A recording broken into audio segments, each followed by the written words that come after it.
नारदाची गादी महाराज. शांती ब्रह्मविकार महाराज सांगतात, हसू नका तुम्ही, हसू नका, हसू नका तुम्ही, हसू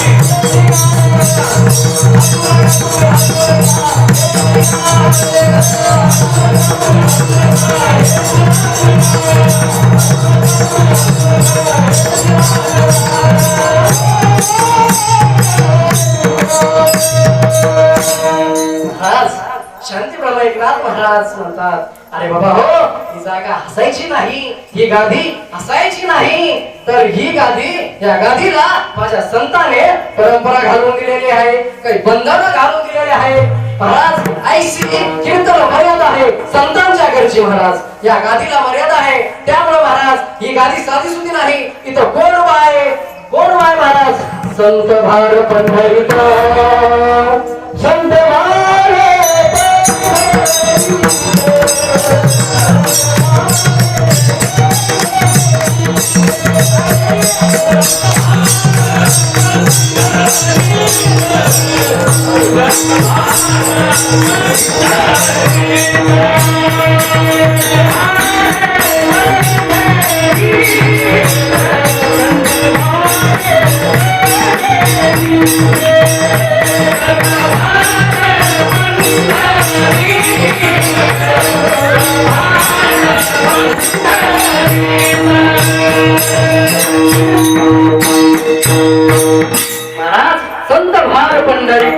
कीर्तनाचा गजर होत, तिथे असे देव उभा, जैसी समचरणाची शोभा.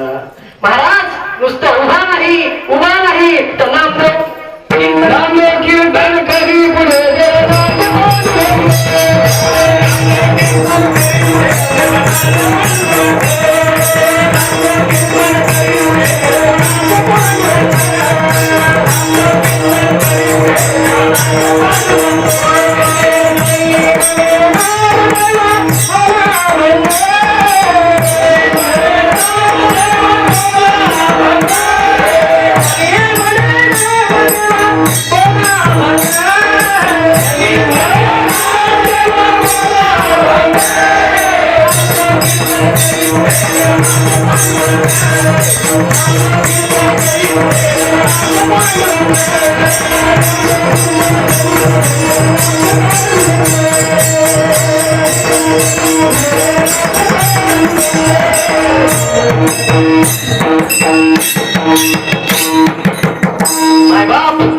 आपली पोरं नाचतात पुढं, डीजे पुढं.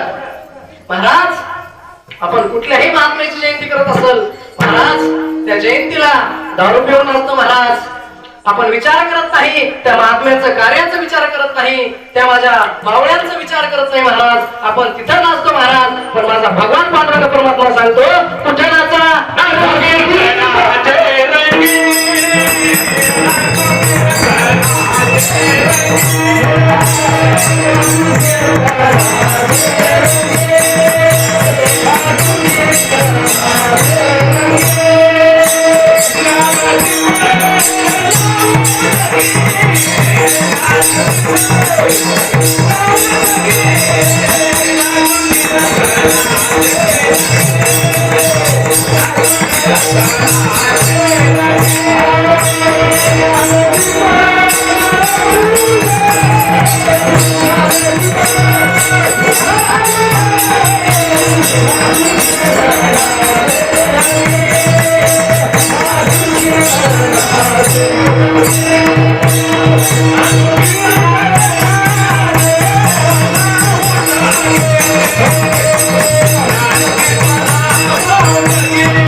माय बापा हो, विठ्ठलाचं सांगितलं आपल्याला कीर्तनामध्ये.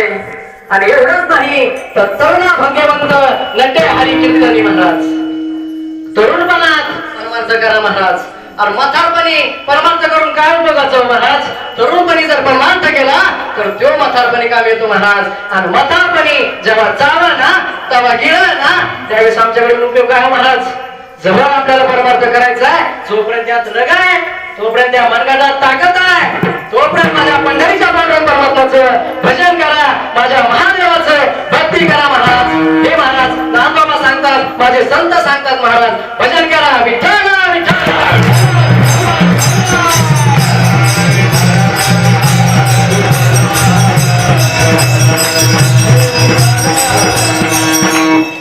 महाराज ज्यावेळी नाथबाबांनी ज्ञानेश्वर महाराजांचा तोडभर स्तुती केली महाराज त्यावेळी काही सुद्धी मंडळच्या नाथबाबांकडे आले महाराज. आणि नाथबाबाला म्हणे नाथबाबा आपणच माऊलीला आपलं म्हणता म्हणे.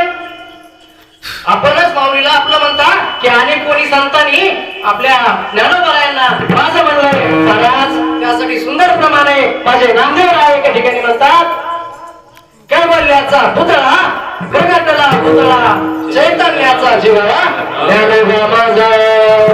महाराज नाथबाबा म्हणतात अरे एकदा नाही दोनदा नाही तर 7 वेळा माझ्या नामदेवरायांनी ज्ञानोबा माझे माझे.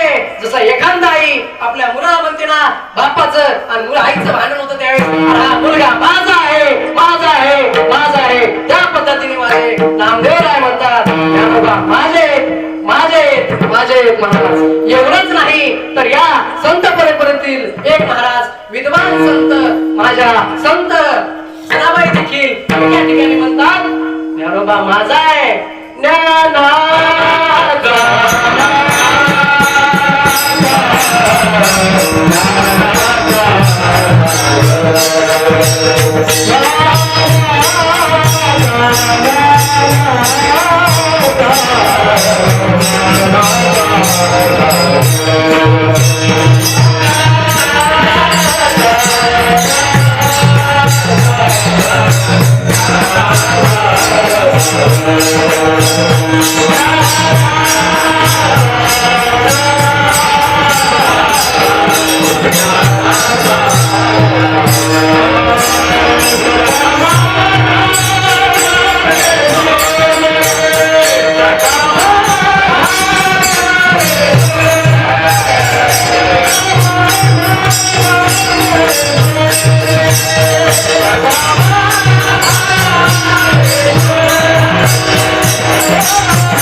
ज्ञानाचा सागर माझा ज्ञानोबा आहे. अक्षरशः खरंच ज्ञानाचा सागर आहे महाराज. असं म्हणल्यानंतर महाराज आता तुमच्या लक्षात आला असेल ना नाथ महाराज तिथल्या सुज्ञ मंडळींना विचारतात आता तर तुमच्या ध्यानात आला असेल ना माझे ज्ञानोबा आहे या जगाची माऊली आहे महाराज जगाची माय महाराज. त्यावेळी ते सुज्ञ मंडळी म्हणतात ज्ञानोबांना विचारतात बाबा तुम्ही म्हणता गंज खरे मग ज्ञानोबारायांनी अशी काय करामत केली हो. त्यावेळी माझे नाथ म्हणतात की त्यांनी नामदेवराय सांगतात एका ठिकाणी अहो त्यांनी रेड्याच्या मुख्यातून वेद बोलवला म्हणे.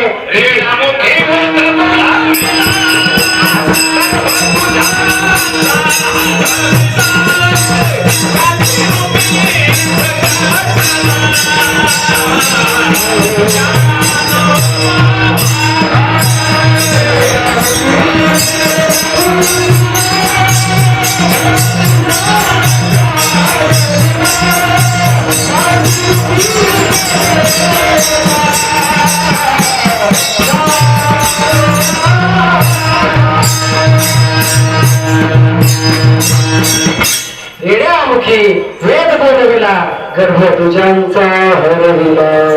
महाराज ज्यावेळी ज्ञानोबारायांनी महाराज आळंदीकर मंडळीला महाराज शुद्धीपत्रक मागितलं त्यावेळी त्या ठिकाणचे मंडळी म्हणले की बाबा तुम्हाला शुद्धीपत्रक हवंय ना तर तुम्हाला त्यावेळेचं धर्मपीठ पैठण श्री क्षेत्र पैठण इथं होतं. महाराज त्याला सांगितलं की तुम्हाला श्री क्षेत्र पैठण इथे जावं लागेल. इथे गेल्यानंतर तुम्हाला मिळेल म्हणे शुद्धीपत्रक. त्यावेळेस माझे ज्ञानोबाराय सोपान काका मुक्ताबाई आणि निवृत्तीदादा महाराज श्री क्षेत्र पैठण इथे आलेले आहेत. त्या ठिकाणी आल्यानंतर त्या ठिकाणच्या धर्मपीठासोबत महाराज माझे ज्ञानोबाराय वार्तालाप किंवा संवाद करत आहेत. त्यावेळी महाराज माझे ज्ञानोबाराय म्हणतात माझे ज्ञानोबाराय म्हणतात की बाबा आम्ही आळंदीवरून आलो आहोत आम्हाला शुद्धीपत्रक द्या म्हणे. त्यावेळी महाराज ती मंडळी म्हणतात अरे तुम्ही संन्यासाची गाडी आहे म्हणे तुम्हाला शुद्धीपत्रक मिळणार नाही म्हणे जा म्हणे निघा इथून. त्यावेळी महाराज माझे ज्ञानोबाराय त्यांना परत विनंती करतात अरे बाबांनो तुमच्या धर्मपीठाच्या नियमानुसार तुमच्या धर्मपीठाच्या आज्ञेनुसार माझ्या आई वडिलांनी इंद्राणीच्या गर्भामध्ये तिकडं प्राचित्य केलंय तरी तुम्ही म्हणता आम्हाला शुद्धीपत्रक मिळणार नाही. महाराज असं म्हणल्यानंतर त्या धर्मपीठामधील व्यक्ती महाराज माझ्या ज्ञानोबारायाकडे आला आणि म्हणला बाबा तुमची नावं काय. त्यावेळी माझे ज्ञानोबाराय म्हणले माझं ज्ञानोबाराय याचं सोपान याचं निवृत्ती आणि याचं मुक्ताबाई महाराज. त्यावेळी तो व्यक्ती हसला म्हणला अरे बाबांनो काय गोड नाव आहेत म्हणे तुमची. त्यावेळी महाराज काही नास्तिक वृत्तीचे लोक होते महाराज त्या मंडळामध्ये. त्यातला एक जण म्हणला महाराज छे छे कशाचा आलाय म्हणे तो वेगळा दिसतो ना रेड्या त्याचं नाव सुद्धा ज्ञान आहे म्हणे. महाराज त्यावेळी माझे ज्ञानोबाराय काय म्हणले असतील महाराज काय म्हणले असतील विचार करा माय बापांनो. माझे ज्ञानोबाराय म्हणले महाराज ती वस्तू जरी दिसायला आणि आकाराला जरी वेगळी असली पण त्या वेड्याचा आत्मा आणि माझा आत्मा एक आहे विठ्ठल.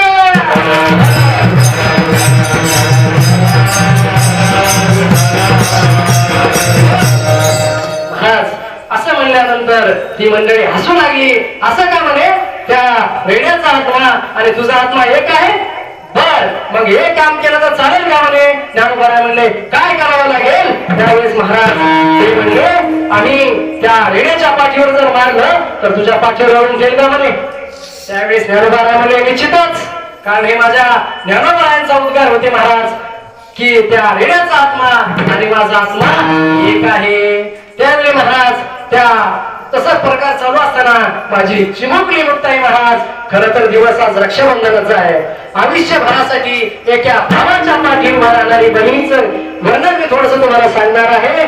त्यावेळीची माझी मुक्ताई माझ्या ज्ञानदासाठी धावून येते महाराज. तिला ज्ञानोबारायांचा पराक्रम चमत्कार सगळं माहित होतं महाराज. त्यावेळी माझी ज्ञानाई आपलं मुक्ताई जवळ येते महाराज. त्या धर्मपीठामधील व्यक्तींना विनंती करते नका मारू नका मारू माझ्या दादाला लागेल मारू नका महाराज. आणि घळाघळा माझ्या मुक्ताईच्या डोळ्यातून अश्रूच्या धारा वाहतात महाराज. धारा वाहत असताना पण महाराज निर्दय ते व्यक्ती महाराज अहंकार चढलेला त्याला. त्यावेळी महाराज त्यातला एक व्यक्ती महाराज जातो आणि त्या रेड्याजवळ जातो आणि महाराज असा कराक्यात रेड्याच्या पाठीवरती असूर मारतो महाराज. तोची वेळ मोठी ज्ञानदेव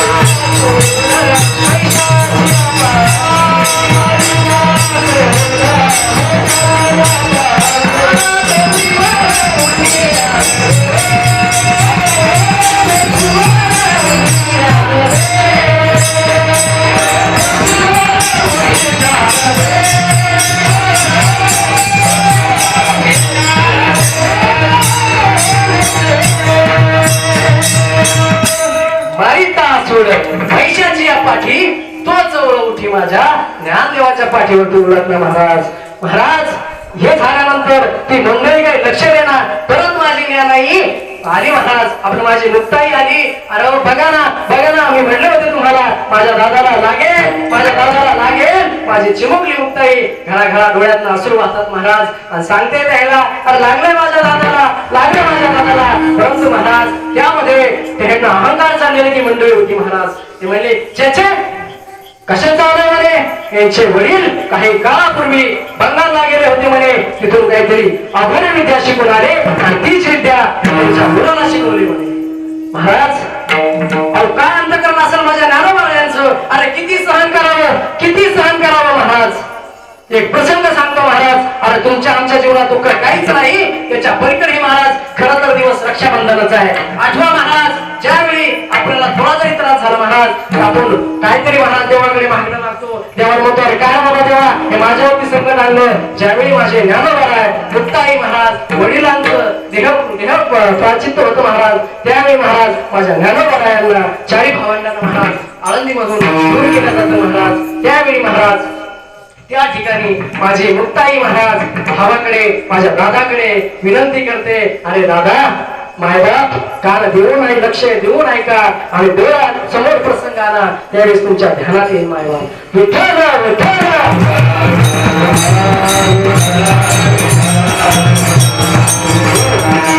मायबाप त्यावेळेस माझी मुक्ताई आपल्या भावाकडे एक विनंती करते दादा अरे दादा ऐक ना. अरे आपल्या मुलगी गेल्यापासून आपण आतापर्यंत कधीच वेळ खाल्ला नाही रे दादा ऐक ना दादा आज माझी माने खायची इच्छा झाली रे दादा. माने खाण्याची इच्छा झाली. त्यावेळी महाराज माझा ज्ञानदाता महाराज त्यावेळी आपल्या बहिणीची इच्छा पूर्ण करण्यासाठी महाराज मन त्या ठिकाणावरून आळंदी या गावामध्ये येतो महाराज. कोणताच भय असा नाही महाराज पूर्वीपासून चालत आले आपल्या बहिणीची इच्छा पूर्ण करत नाही असा माझा ज्ञानदादा अरे मुक्ताईची इच्छा पूर्ण करण्यासाठी आळंदी या नगरीमध्ये आलेला आहे महाराज. डोळ्यासमोर प्रसंगानं महाराज ज्यावेळी माझे ज्ञानोबा आहे आळंदीमध्ये भिक्षा मागण्याकरता येतात महाराज. काही चांगल्या वृत्तीचे लोक महाराज त्यामध्ये भिक्षा देतात तर काही नास्तिकवादीचे लोक असतात ना महाराज नास्तिक वृत्तीचे लोक असतात ना भिक्षा तर देत नाही महाराज. आजही जगामध्ये आपल्याला ती लोक बघायला भेटतील. मी तर म्हणतो हे त्यांचेच वंशज असायला पाहिजे. कारण काय की महाराज एखाद्या चांगल्या ठिकाणी एखाद्या जर गावचा सरपंच एक मिळून एक सरपंच होत असेल कोणी त्या दारकाठी घालणार महाराज. कोणी जर तंटामुक्तीचा अध्यक्ष सगळ्यांचा विचार करून एक मताने एक होत असेल तर होऊ देणार नाही महाराज. हेच महाराज त्या वृत्तीचे लोक आजही जन्माला आलेले आहेत महाराज आणि ते आपल्याला बघायला भेटतात.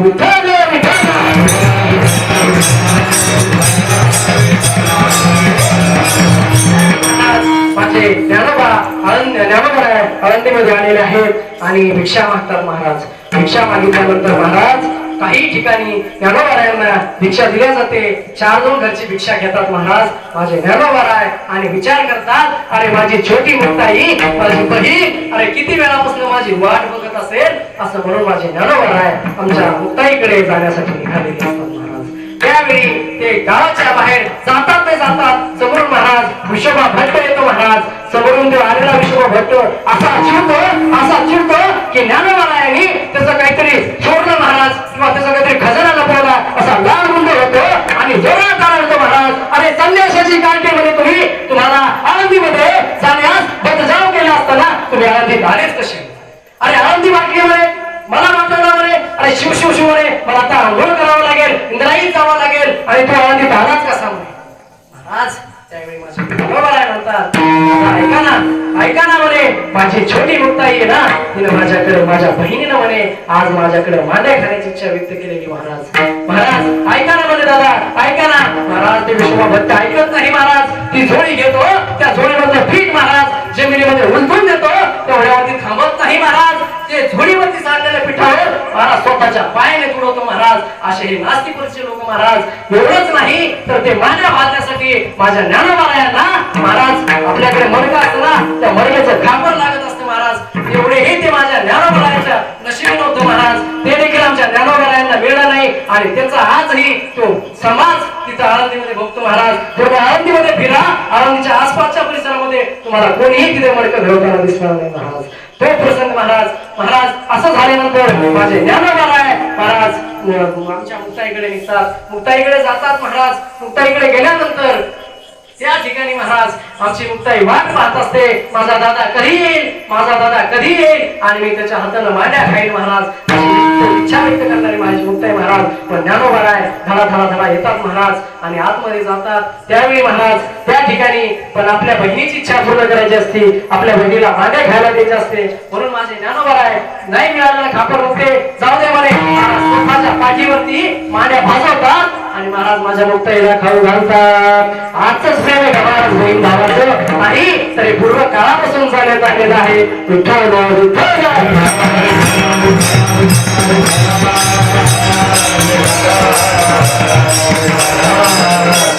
आपण महाराज या ठिकाणी होतो की माझ्या वैशाच्या पाठीवरती ज्यावेळेस सासूर मारतात ना महाराज, तर तो वेळ माझ्या ज्ञानोबारायांच्या पाठीवरती असतो महाराज. त्या ठिकाणी सज्जना हो महाराज, त्या लोकांना विश्वास बसत नसतो त्या गोष्टीचा महाराज. तर ते म्हणतात या रेड्याचा आत्मा आणि तुमचा आत्मा एक आहे ना, तर मग काय करा, तुम्हाला वेद येतात का बरे? ज्ञानोबाराय म्हणते हो, वेदाचा तो अर्थ आम्हाशी ठरवा म्हणे महाराज. ते ज्ञानोबाराय म्हणतात हो निश्चितच. त्यावेळी महाराज ते म्हणते जा पण त्या रेड्याला बोलवतात आणि तो रेड्या महाराज जसं एखादा लेकरू महाराज छोटा लेकरू आईकडे कसं हळवळत येतं तसे माझ्या ज्ञानोबारायकडे तो रेड्या जवळ आल्यानंतर महाराज आपले नाही का बहिण जवळ गेले असं असं करतात महाराज. आपण त्यावेळेस त्यांना चोंभाळतो, त्यावेळेस तो रेड्या महाराज असं असं करून माझ्या ज्ञानोबारायकडे हळव्या बघत असतो महाराज. प्रसंग डोळ्यासमोर आला महाराज, तेव्हा तुम्हाला चिंतन कळलं महाराज.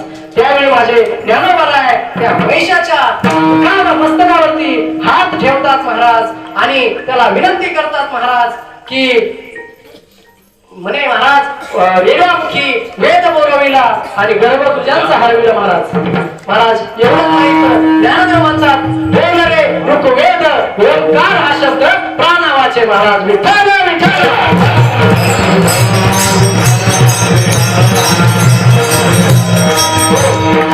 महाराज आमचे असे हे ज्ञानोबाराय नाथबाबा सांगतात की बाबा ते कृपण नाही तर मग काय महाराज, हे तर जाऊ द्या म्हणे. हा एक सजीव होता, हा चालणारा हलणारा प्राणी म्हणजे सजीव होता म्हणे. पण माझ्या ज्ञानोबारायांनी अशी किमया केली की निर्जीव भिंतच चालवली म्हणे. ज्या वेळेस चांगदेवासारख्या योग्याची आणि माझ्या ज्ञानोबारायांची भेट ठरली महाराज, तिकडून चौकी आपलं योगी चांगदेव योगी महाराज हातामध्ये चाबूक आणि वाघावरती बसून महाराज ज्ञानोबारायांकडे येऊ लागला. ज्ञानोबाराय आणि चारी भावंड महाराज त्या भिंतीवरती बसलेले होते आणि त्या भिंतीलाच कृपा करतात, त्या भिंतीलाच विनंती करतात आणि तिला म्हणतात विनंती करतात चांगली महाराज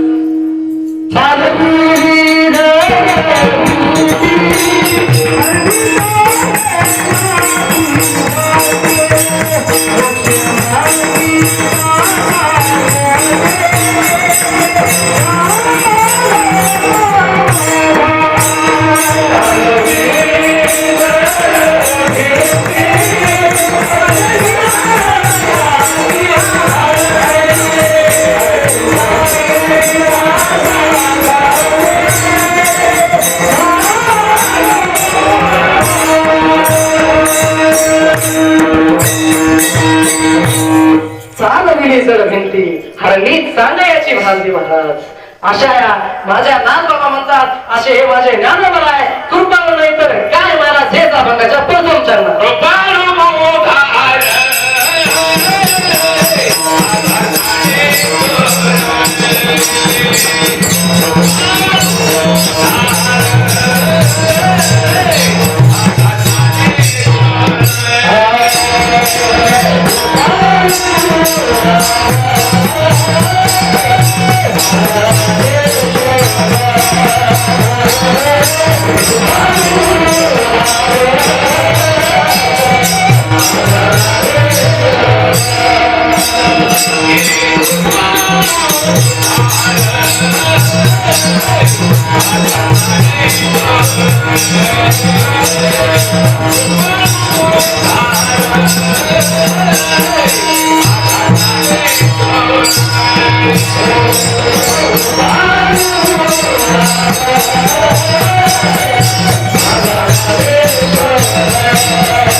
महाराज कृपाळुधार माझा ज्ञानेश्वर दया नमस्कार.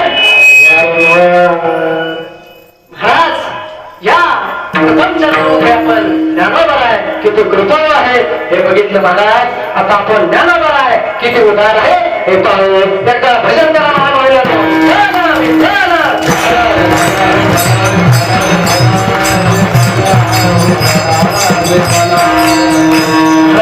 ज्ञानेश्वरी सारखा ग्रंथ महाराज या जगाला अर्पण केला महाराज.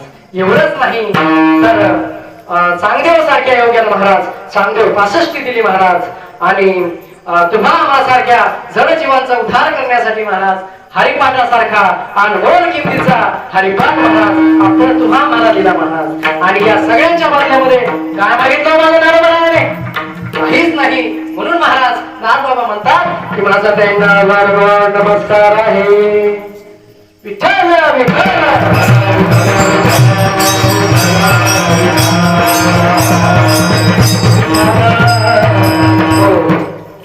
महाराज वेद हे कंजूस आहेत महाराज.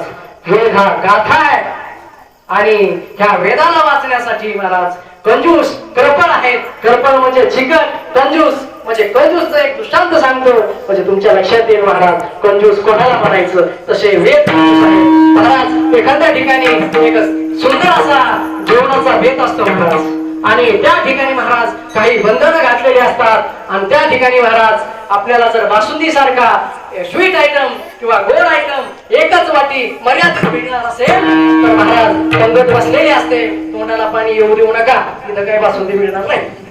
पण एक डोळ्यासमोर आला म्हणजे प्रसंग लक्षात येईल महाराज बापा हो. म्हणून माझं सांगणं असतं नेहमी की बाबा कीर्तन हे कान देऊन ऐकायचं असतं, चित्त देऊन ऐकायचं असतं. त्यावेळेस महाराज कीर्तन कळत असतं. महाराज ज्यावेळी ती स्वीट आयटम महाराज त्या ताट्यामध्ये येतो त्यावेळी महाराज न कळत त्यामध्ये माशी पडते महाराज. माशी पडते पण ते माणूस किती कंजूस असतो महाराज. मी हे तुम्हाला सांगतोय हे लक्षात घ्या. ज्यावेळेस महाराज त्या बासुंदीच्या वाटीमध्ये माशी पडते महाराज तो मागचा पुढचा विचार करत नाही. इकडं तिकडं बघतो महाराज कोणी बघतोय का वाटी तर फेकून द्यावा लागेल आणि आता आपल्याला बासुंदी मिळणार नाही. तेवढ्यामध्ये महाराज तो बासुंदी घेतो इकडं तिकडं पाहतो महाराज त्या माशीच्या पायाचंही बासुंदी महाराज चुसून खातो. त्याला म्हणायचं कंजूस. अशा हे प्रकारचे महाराज ते वेळ कृपण आहे, कंजूस आहेत आणि त्याला यादीचं बंधन आहे, कुळाचं बंधन आहे आणि ते विशिष्ट लोकांच्याच कार्य लागलेले आहे. म्हणून महाराज माझे नारबाबा सांगतात अभंगाच्या दुसऱ्या चरणामध्ये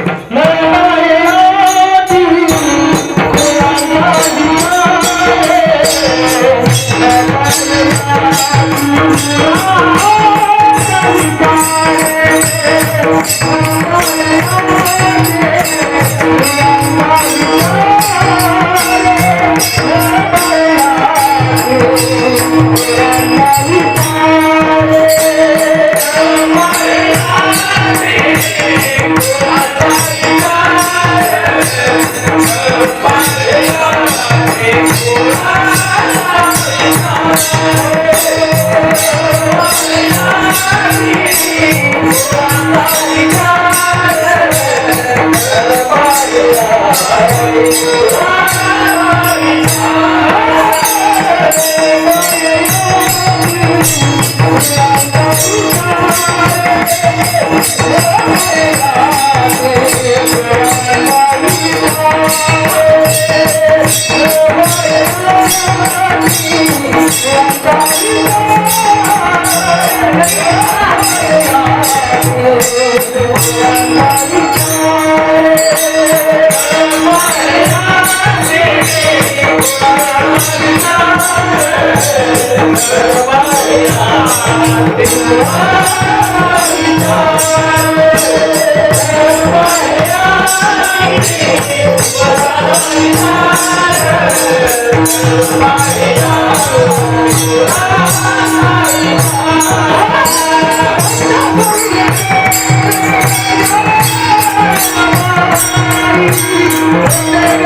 महाराज आमच्या न घाली महाराजासारखे टाळ्या वाजवा. काय गुन्हा आहे महाराजांचा? न पाहे याती गुणांचा विचार फक्त करुणा कर ज्ञानाबाई. महाराज आपण कोणत्या जाती जन्माला आलो, आपण कोणत्या गुणात जन्माला आलो याचं काही म्हणणं नसतं महाराज. तुम्हाला ज्ञानेश्वरी सारखा महाराज ग्रंथ श्री क्षेत्र निवास आहे ते पूर्ण झाला महाराज. आणि पूर्ण झाल्यानंतर त्या ठिकाणी महाराज माझे ज्ञानोबराय निवृत्ती दादांना म्हणतात, निवृत्ती दादा या ग्रंथाला आशीर्वाद द्या म्हणे.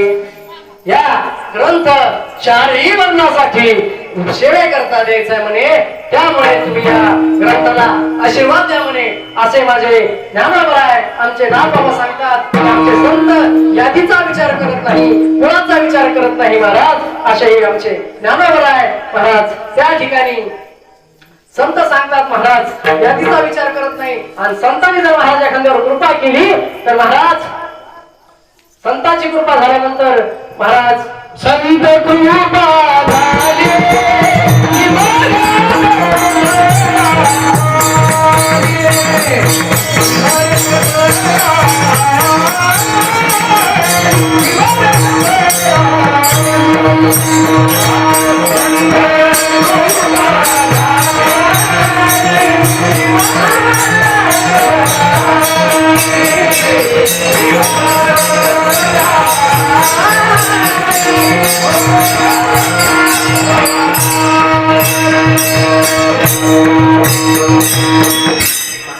जर संतांची कृपा झाली असे हे माझे ज्ञानोबरायांना जर आपण भावनेने शुद्ध अंतःकरणाने जर शरण केलं तर माझे ज्ञानोबराय आपलं जन्म मरण सुद्धा नाहीस करतात महाराज. एक दृष्टांत सांगतो म्हणजे तुमच्या लक्षात येईल महाराज. ज्यावेळी महाराज महाभारतामध्ये दुर्योधन निद्रावस्थेमध्ये असताना महाराज अश्वस्थामा त्या ठिकाणी जातो आणि दुर्योधनाला म्हणतो, दुर्योधना अरे माझं ऐक बाबा, मी म्हणलो होतो तुला मला सेनापती कर सेनापती कर, तू माझं ऐकलं नाही. त्यावेळेस महाराज दुर्योधन हसतो आणि त्याच्यावरती रागतो महाराज. त्याला म्हणतो अरे काय मूर्ख माणूस आहे म्हणे, सेना नाही तर सेनापती कसला म्हणे. अरे असं झालं एकही बाई नाही एकही स्त्री नाही आणि नवरा म्हणा म्हणे. त्या पद्धतीने महाराज दुर्योधनाला परत अश्वस्थामा विनंती करतो, अरे बाबा ऐक म्हणे मला तो फक्त एकदा सेनापती कर, मी पांडवांचे सरमस्तक किंवा छेद करून येतो म्हणे. त्यावेळी महाराज आमच्या दुर्योधनाला देखील अश्वस्थाम्यावरती विश्वास होता महाराज. विश्वास असा होता त्याला त्यानं काय केलं महाराज, आनंदाच्या भारामध्ये त्या अश्वस्थाम्याला दुर्योधनाने सेनापती पद बहाल केलं महाराज. आणि त्या ठिकाणाहून महाराज अश्वस्थामा आनंदाच्या भारामध्ये पांडवाच्या महालाकडे निघालेला आहे महाराज. परंतु महाराज भगवान श्रीकृष्णाचा हा सर्व प्रकार लक्षात आला महाराज. आमचे भगवान श्रीकृष्ण महाराज त्या ठिकाणी पांडवाच्या ठिकाणी झोपलेले असतात ना, त्या ठिकाणी जातात आणि त्या ठिकाणावरती असलेल्या पांडवांना दूर करतात आणि पांडव पुत्रांना महाराज त्या ठिकाणी झोपवतात. त्या ठिकाणी महाराज अश्वस्थामा